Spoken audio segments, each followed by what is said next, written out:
Good evening and welcome to the Daily Feed. My name is Hetz and I'm your host. Tonight we're going to get faded and talk about some politics and news. A couple of things worth talking about tonight. And I just said the word an awful lot. I really did. Need to not say so much, I think. Isn't that one of those things? Don't say I'm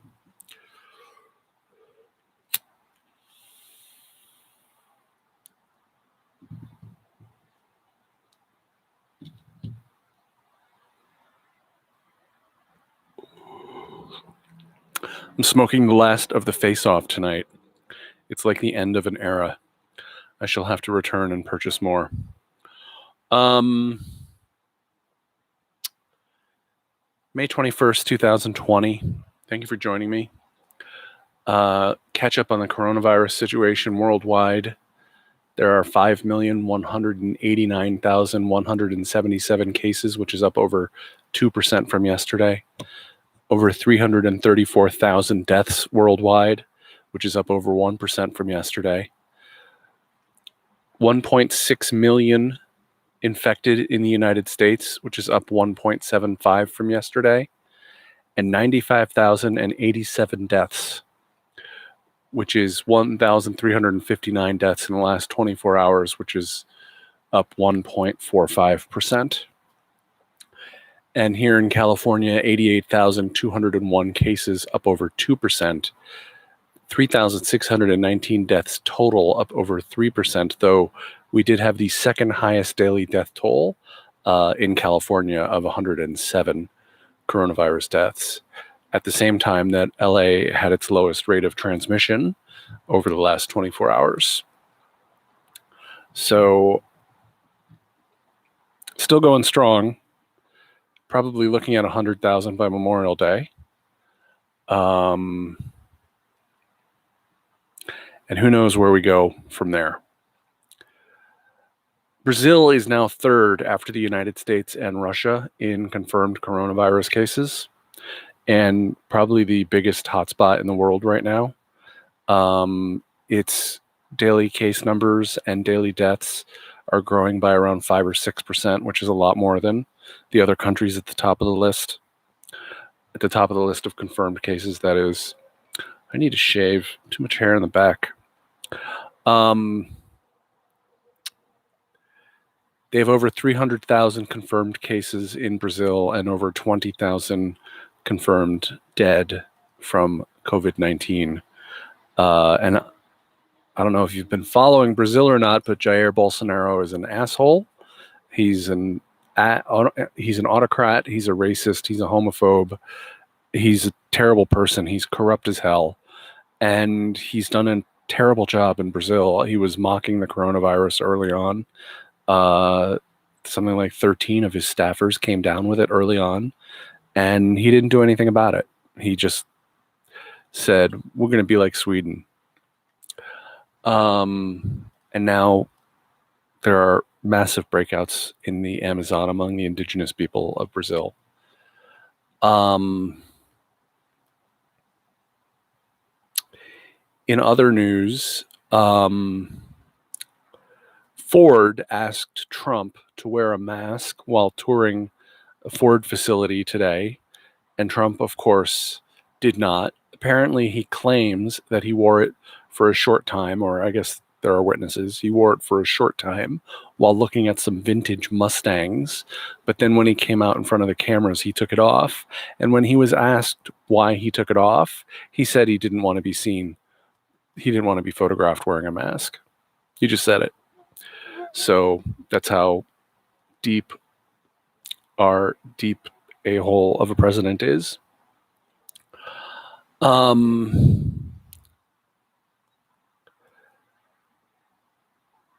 Biden is vetting Amy Klobuchar as a possible vice presidential pick. That's not a surprise.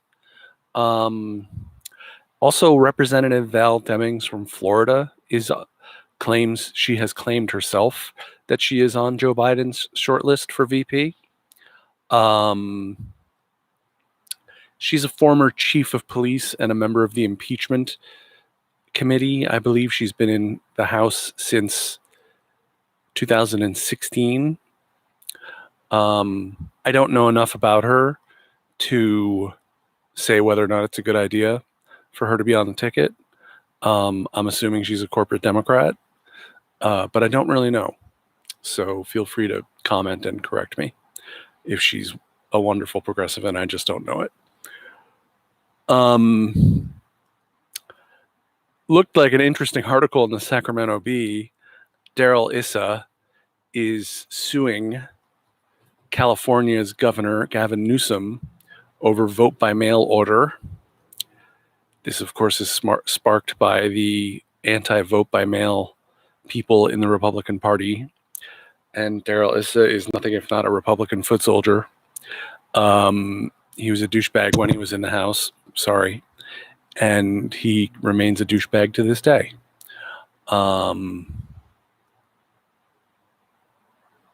It's just ridiculous.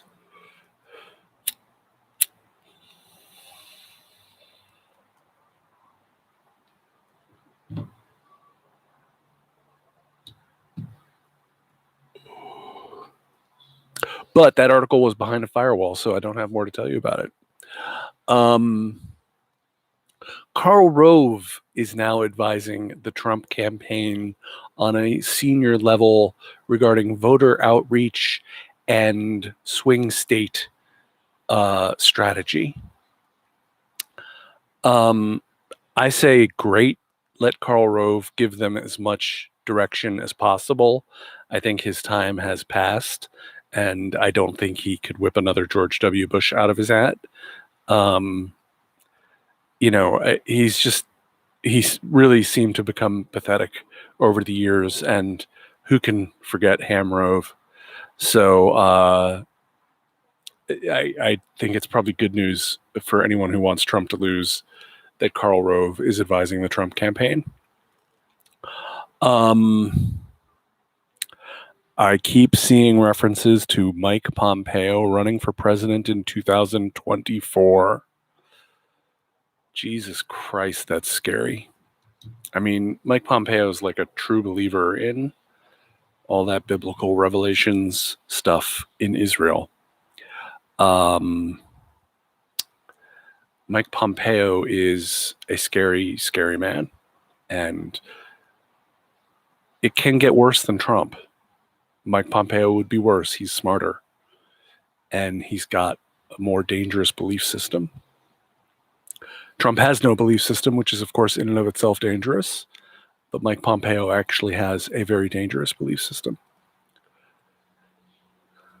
Here are just a little bit of news that I don't have too much commentary on from NBC.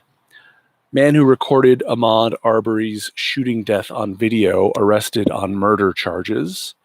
The Georgia man who recorded the fatal shooting of Ahmaud Arbery was arrested Thursday on charges of murder and attempted false imprisonment, authorities said. The man, William Roddy Bryan, 50, is the third person to be arrested in the death of Ahmaud Arbery, 25, on February 23rd. Bryan will be booked into the Glynn County Jail, the Georgia Bureau of Investigation said.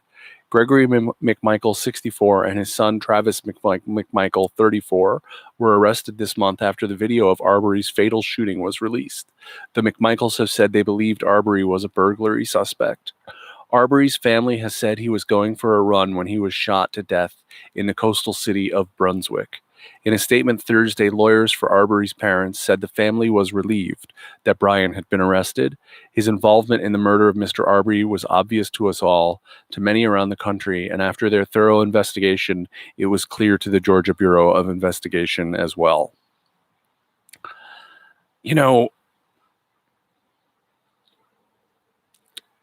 I think we have to really be vigilant about justice. I believe in justice. I really do. And I believe in a society with laws.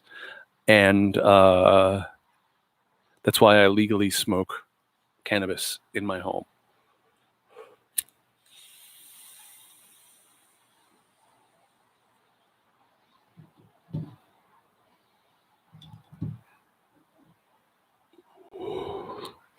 But we've always got to be thinking about justice, and we've always got to be thinking about what does it mean to get justice? Does the arrest of these three men equal justice? Does the conviction of these three men equal justice? Does them serving the rest of their life behind bars bring about justice? I don't think any of those things necessarily bring about justice. I think they're all incredibly important, and the rule of law should be maintained, and there are laws against what they did, and they should be held accountable for that 100%.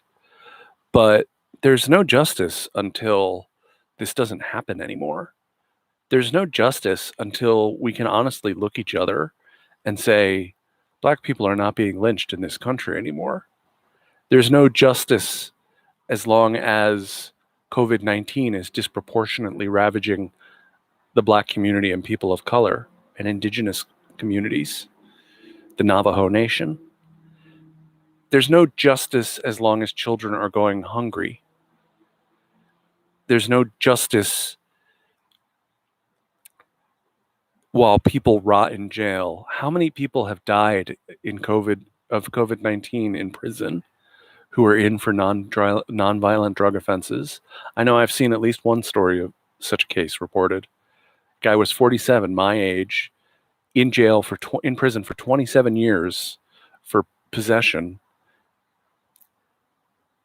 Died of COVID-19. Got a death sentence.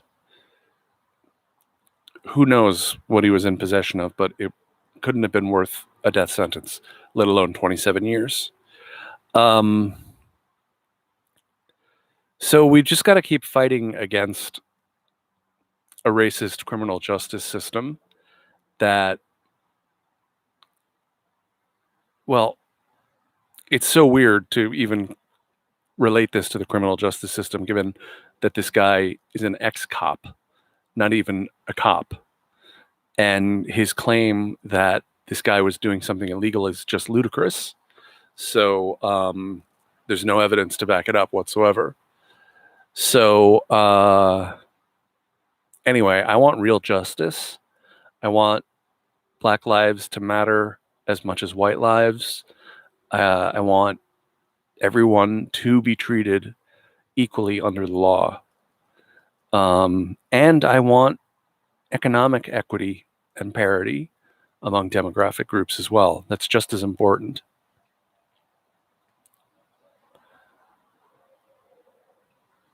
So my favorite epidemiologist was in the news again today, Michael Osterholm from Minnesota. He and a group of infectious disease experts released a new report. Coronavirus testing is a mess in the U.S., report says. This is from CNN.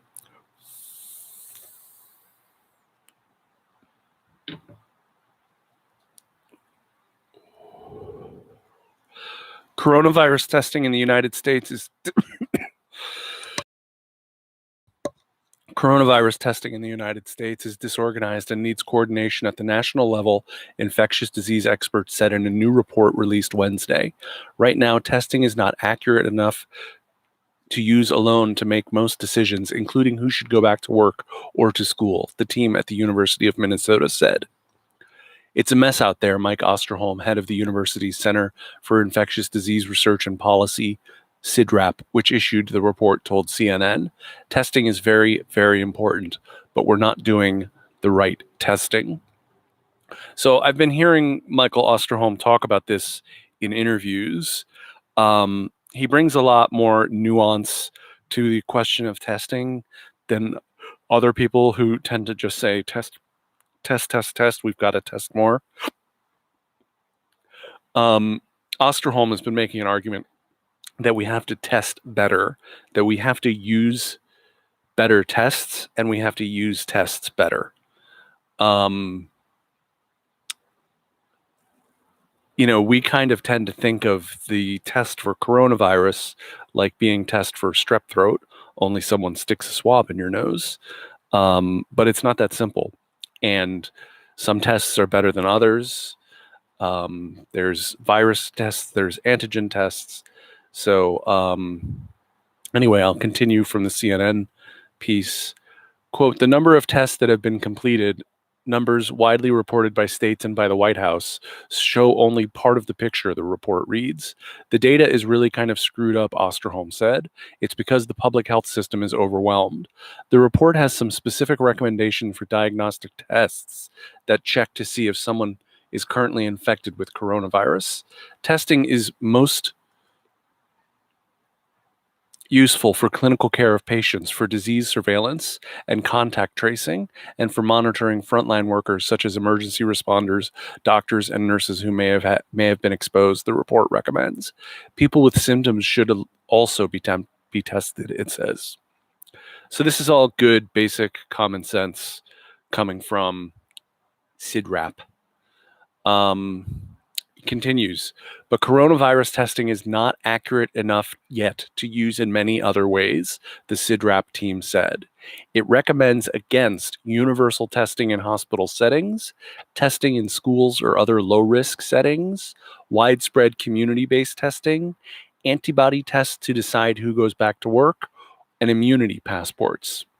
It might be useful to test asymptomatic people in long-term care facilities in some cases because they are likely to have many cases, the report said. Asymptomatic shedding of the virus may be detected with a molecular test, which looks for the virus itself, or an antigen test, which looks for important pieces of the virus. It is not yet clear where, when, and how asymptomatic individuals should be testing. So there have been plenty of public health experts calling for, I mean, there's one who called for 22 million tests a day so that you could test the entire US population once every 2 weeks. I don't think we're ever going to get to 22 million tests a day, although I would like to see us up over 1 million tests a day. Osterholm is great because he has the freedom to say what he wants. He's not a Trump flunky. And he knows what he's talking about, So I hope that states will follow the advice from that paper. I trust Osterholm probably more than Fauci because he's not connected to the administration, even though he's worked for 5 presidents. I think he does have a small role in NIH or someplace like that. I'm not sure. Maybe at the CDC. I don't know. Anyway, I thought that was a very important study that they released. Now, getting back to the economy, terrible news regarding the economy today.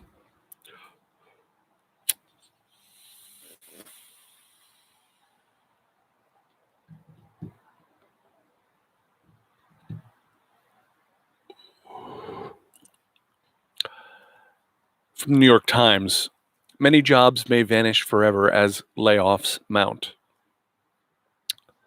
Even as restrictions on businesses began lifting across the United States, another 2.4 million workers filed for jobless benefits last week, the government reported Thursday, bringing the total to 38.6 million in 9 weeks. And while the Labor Department has found that a large majority of laid-off workers expect their joblessness to be temporary, there is growing concern among economists that many jobs will never come back. I hate to say it, but this is going to take longer and look grimmer than we thought, Nicholas Bloom, an economist at Stanford University, said of the path to recovery. No shit, Sherlock. Give me a motherfucking break. The American working class does not have the resources nor the social safety net to deal with this crisis. They simply don't. 47% of American families cannot afford a $400 emergency. 47%. This is a $400 emergency every day for all of these people who have lost their jobs, and some of whom are getting unemployment, some of whom can't get unemployment because their state systems are so overwhelmed.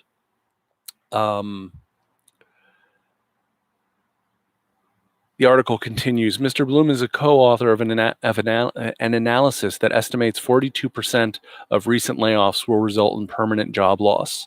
Firms intend to hire these people back, he said, referring to a recent survey of businesses by the Federal Reserve Bank of Atlanta.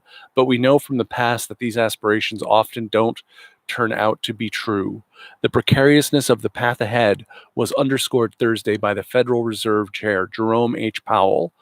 Quote, we are now experiencing a whole new level of uncertainty as questions only the virus can answer complicate the outlook, he said in remarks for delivery at an online forum. So, Jerome Powell, I've never met a Fed chairman that I particularly liked. I will only profess to a limited understanding of the Fed and how it works. But the Fed creates an awful lot of liquidity for the 1%, for wealthy people and corporations and Wall Street and bailouts and a lot of shit, and doesn't do a lot for the American people. So I'm generally not a big fan of the Fed. That said, Jerome Powell is being more honest than anybody in the Trump administration about the state of the economy right now. And he has to be recognized for doing that. He doesn't technically work for the president. I don't believe the president can fire the chairman of the Fed. The president nominates the chairman of the Fed, but does not directly oversee the Fed. The Fed is supposed to be independent of executive influence. So he has a little bit more leeway to speak his mind and to speak the truth. And this is not the first time in the last couple of weeks that Jerome Powell has spoken out about the wreckage of the economy. And who's been right about the economic situation? Progressives have been right about it. We've been calling for a $2,000 a month UBI for months now, which you can always tax back if you feel like it has gone to people who didn't need it. But that money would directly stimulate the economy in a way that a payroll tax cut never will. It would directly stimulate the economy. People would spend that money and it would keep the economy running and it would be worth it. And Jerome Powell is now starting to talk like a man who believes in putting some money, some cash into the hands of the American people. They sometimes say everyone's a Keynesian in a downturn, which of course refers to John Maynard Keynes, who was the first economist to really push the idea that you spend to get out of economic bad economic territory, that you spend to get out of a recession, that you spend to get out of the Great Depression. He did a lot more than just that, but that's something that he's well known for. And that's what people mean when they talk about Keynesian economics. So I think Jerome Powell understands how bad the economy is, and he understands how bad it is for average working Americans. And that's why he's speaking out. And I think he's trying to make some hints to the Republicans that they need to do more, that nudge, nudge, wink, wink. This is not really fantastic and it's not really great. And you better do more and do right by people if you want to get reelected. Not that he's necessarily got a political motivation, but I think that has to at least be thought about. The article continues. Torsten Slack, chief economist for Deutsche Bank Securities. Why are they referencing someone from Deutsche Bank? Give me a break. The only bank left that will loan money to Donald Trump. A bank with money laundering history. Torsten Slack, chief economist for Deutsche Bank Securities, agreed that the government's latest report pointed to lasting job losses. Even with states reopening, the hemorrhaging has continued, he said. I fear that maybe there is something more fundamental going on, particularly in occupations most affected by social distancing rules. Ludwig says hi. Affected by social distancing rules, Mr. Slock added. He expects the official jobless rate for May to approach 20%, up from 14.7% reported by the Labor Department for April.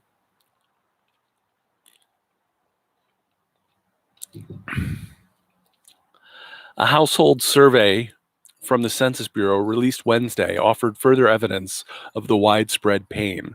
47% of adults said they or a member of their household had lost employment income since mid-March. Nearly 40% expected the loss to continue over the next 4 weeks. Nonetheless, Larry Kudlow, listen to this. Larry Kudlow, director of the National Economic Council, knocked down the idea of extending unemployment benefits. I do not believe that more government spending is going to give us a strong and durable recovery, he said Thursday at an event sponsored by the Washington Post. Larry Kudlow has been wrong every time he speaks. Larry Kudlow is a professional wrong person, as Kyle Kulinski would say. He's a professional wrong person. He's on TV just days before the 2008 meltdown, talking about how it was a economy that was so good it would continue on forever, and there was nothing to worry about an economic downturn. This is someone who said that coronavirus is completely locked down and not a problem in the United States. No one should believe anything that Larry Kudlow says, and he's dead wrong about this. Now,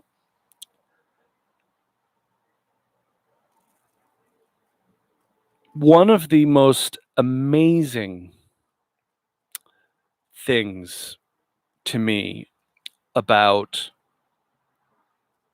getting out of economic recessions is that whether it's a Republican or a Democrat, they spend their way out of recessions.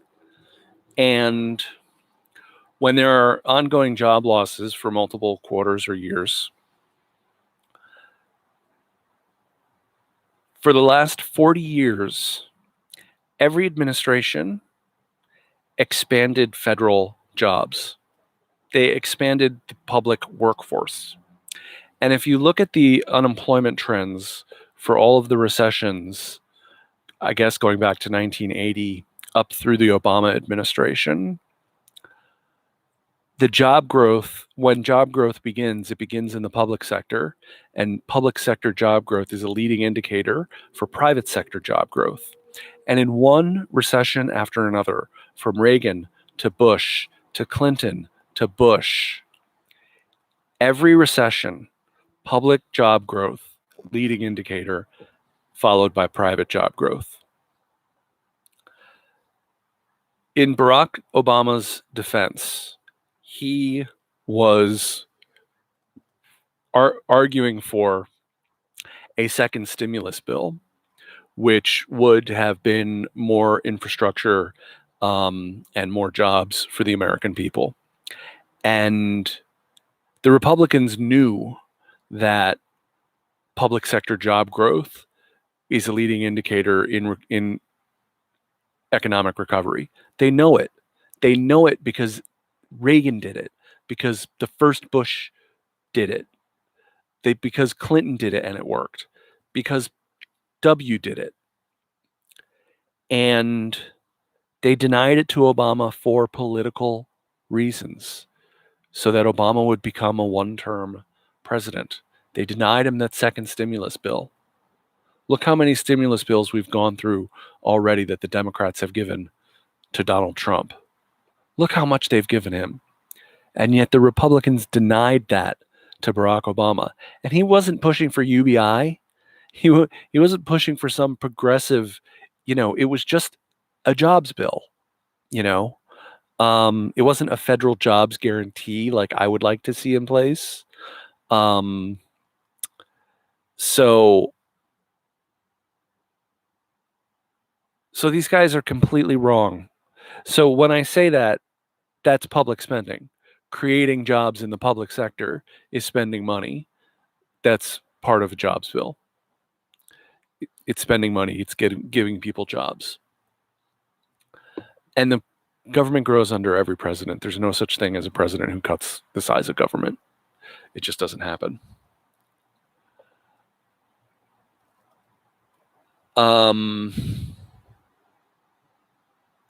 going to do one more story, but I'm also going to smoke one more time.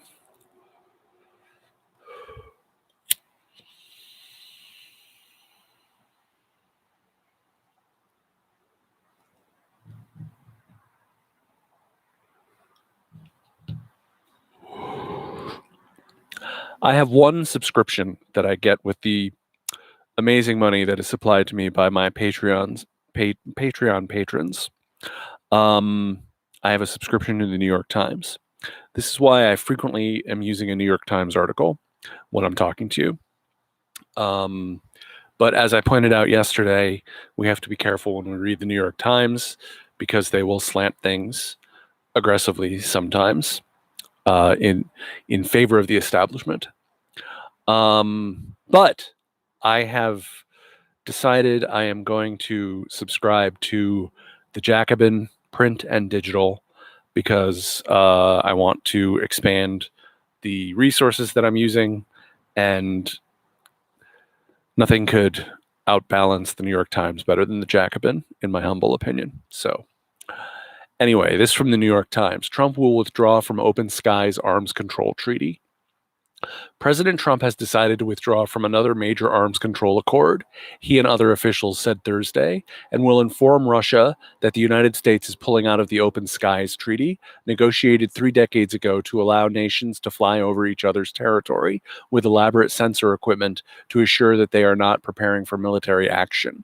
Mr. Trump's decision may be viewed as more evidence that he is preparing to exit the one major arms treaty remaining with Russia, New START, which limits the United States and Russia to 1,550 deployed nuclear missiles each. It expires in February, weeks after the next presidential inauguration, and Mr. Trump has insisted that China must join what is now a U.S.-Russia limit on nuclear arsenals. I love that. I've got 4 viewers and 4 likes. Thank you. If you're viewing this later after the fact, please hit the like button. It's free, and it would mean a whole lot to me and to Ludwig, who's watching for night squirrels. And Mr. Trump has insisted that China must join what is now a U.S.-Russia limit on nuclear arsenals. So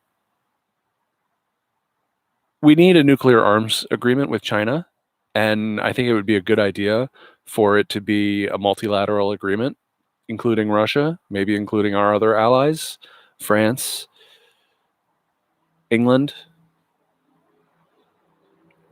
maybe even India and Pakistan, Israel. They'd have to acknowledge that they have a nuclear program. But I don't know, maybe they've acknowledged that. Correct me if I'm wrong.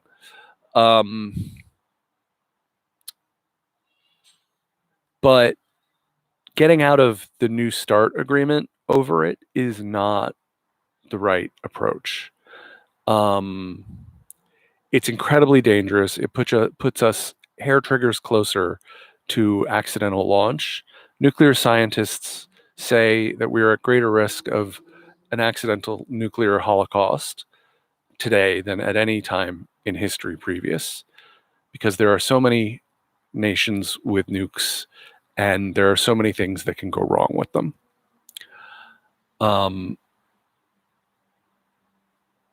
Even as the administration disclosed Mr. Trump's intention to withdraw from the Open Skies Agreement, the president held out the possibility of negotiations with the Russians that could save American participation in the accord. There's a chance we may make a new agreement or do something to put that agreement back together, he said outside the White House. I think that's what's going to happen is we're going to pull out and they're going to come back and want to make a deal. This is a ploy Trump tries over and over and over again, where he tries to make a big deal and then no one falls for it. and then he backs down. So who knows whether this is real or not. The thing that makes me nervous that this is real is Mike Pompeo is the Secretary of State.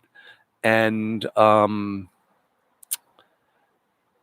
we dropped out of the Iran deal and the INF deal, which is much more serious than dropping out of the Iran deal.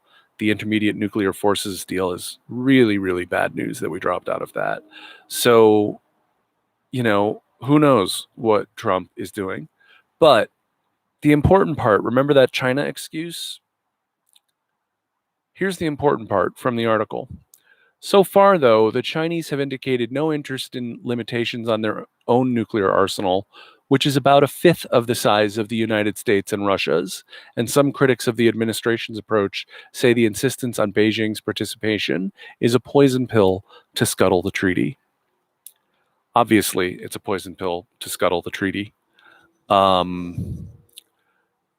So everything Trump is saying about this is complete bullshit. So it does make me very nervous that we're going to pull out of New START. And that means the next president has to start over with arms agreements with Russia, because we need arms agreements with Russia. We must have them.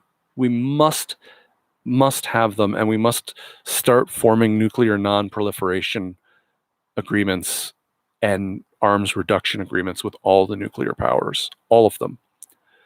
On this issue, I'm with Howie Hawkins, the Green candidate, who I might vote for. I don't know. We'll see. Who says we should disarm to the minimum required deterrent. And I don't know what the minimum required deterrent is, but we don't need 1,550 nuclear missiles for deterrent. We don't need that many for deterrent. So that's just an insane amount of world-ending weapons. So